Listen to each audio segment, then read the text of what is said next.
Huwag kayong magpabola-bola ha, yung nakatalikod ka na, bubusina pa para lang batiin ka, no? Hilayupak na yan, no? Sasakit na ng main leg nila sa kabati, ganyan. Tapos busina, tut, babatiin ka lang. Ha? Okay, magandang umaga po sa inyo mga babayan, ha? Narito naman po tayo para sa ating bibigang reaksyon, opinion dito sa West Philippine Sea. Itong mga Duterte at mga kanyang kampon, mga desperado na mga kababayan. Simulan po natin kung sinabi ni Commodore J. Tariela kay Marcoleta, parang mag-asawang sampal to. Pakinggan nyo mga kababayan. Atin daw ang exclusive economic zone natin na to. Ang issue niya lang, hindi daw makikita sa kahit na anong libro ang salitang West Philippine Sea. Ang tanong ko naman sa kanya, kung naniniwala siyang atin ito, bakit bawal nating pangalanan? At kung nga naman Marcoleta, kung naniniwala ka, bakit bawal natin pangalanan? Ano ba yung gusto mong mangyari talaga, Marcoleta? Ano ba yung gusto mong mangyari? Ano ba yung motibo mo talaga, mapapangalan ng West Philippine Sea, ano ang recommendation niya na itatawag dito? Ano ang tatawag natin dyan, Marcoleta? It's also worth mentioning, no? That the Philippine Maritime Zones Act na ipinasa ng Kongreso, ang tawag niya. If you're going to look at the Congress votes, no, members of the House of Representatives, wala doong nag-abstain at wala doong tumutol. Hindi ko lang alam kung absent si Congressman Marcoleta. Nata mo, pinasa sa Kongreso yan, Marcoleta. Absent ka ba? Wala ka o pumirma ka, bakit noon? Di ka tumutol kung nandoon ka ba? Congressman ka na ba noon? Marcoleta. Anak ng eting talaga. Pinagbutuhan dito. Kasi ngayon may comment siya dito sa Philippine Maritime Zones Act. So that is something that you should also ask Congressman Marcoleta whether he was absent during the passage of the Maritime Zones Act. Kasi as per record ng Congress, hinanap ko kung may nag-abstain ba o may nag-disapprove. Zero naman, no? Parang 284-0-0 yata. Parang ganyan. I'm not really sure. Lahat in-approve, Marcoleta.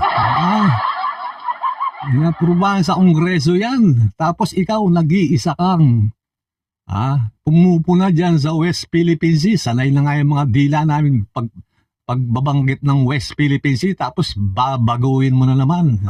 Inayupak ka talaga, Marcoleta ka,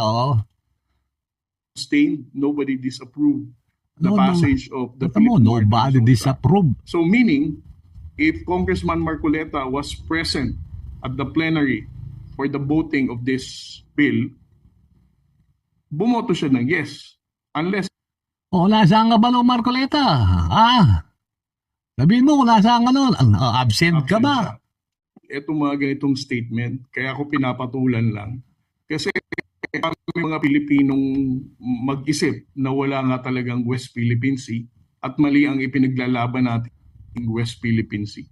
Nga naman mga kababayan, itong si Marcoleta, nililigaw mo yung mga tao. Nasanay na yung mga tao sa pagbanggit ng West Philippine Sea. Ngayon, bigla kang susulpot para ang kabuti, Para ang kakabuti, sasabihin mo sa mga tao na walang West Philippine Sea, Alam mo yung kabuti, yung bigla lang sumusulpot kung saan-saan, Buwak ang Marcoleta to talaga, ayan.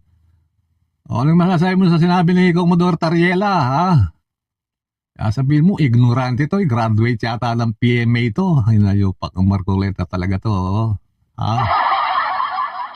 ngayon, anong sagot mo kay Tariela? I'm not running for any public office and I don't think na ang paggamit ng West Philippine Sea para sabihin mo lamang na hindi ito totoo to get attention whatsoever ay napakamali, no? Para sa akin, O yun, kung gagamitin mo lang to dahil tumatakbo kang senador, yun, parang mag-asawang sampal, pak, pak, pak, pak, sabi ni, pak, pak, pak, pak. Ayun, ganun, parang ginanong kami, Tariela, ha?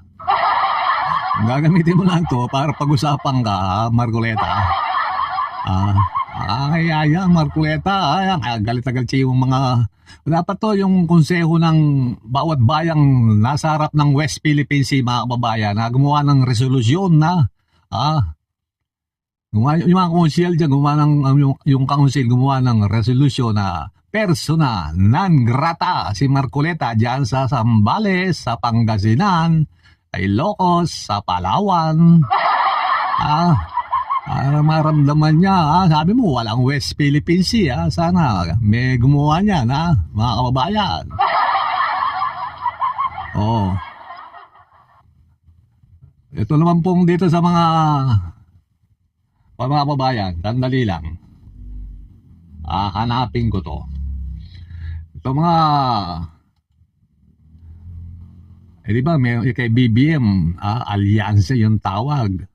O dito kay Duterte, suka. Suka na. Anak lang waiting, oh. Hindi nyo nga makompleto yung lineup nyo, Kung ba sa basketball, kulang kayo, Isa lang yung point guard nyo magaling, si Bongo.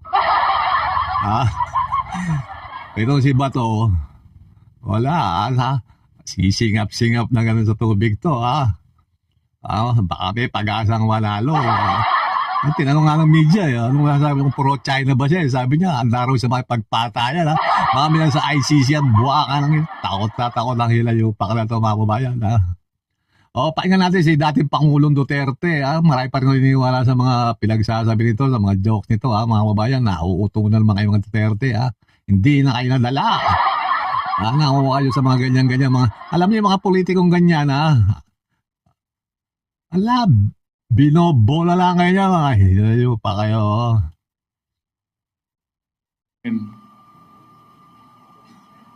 Patayin natin yung mga senador ngayon para mabakante. Tingnan mo to. Patayin lang doon yung mga senador, yung mga tumatakbo senador ni BBM na yung alyansa. Patayin na lang doon yung mga senador. Ano bang?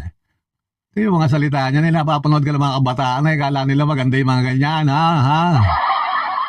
Tuloy po natin.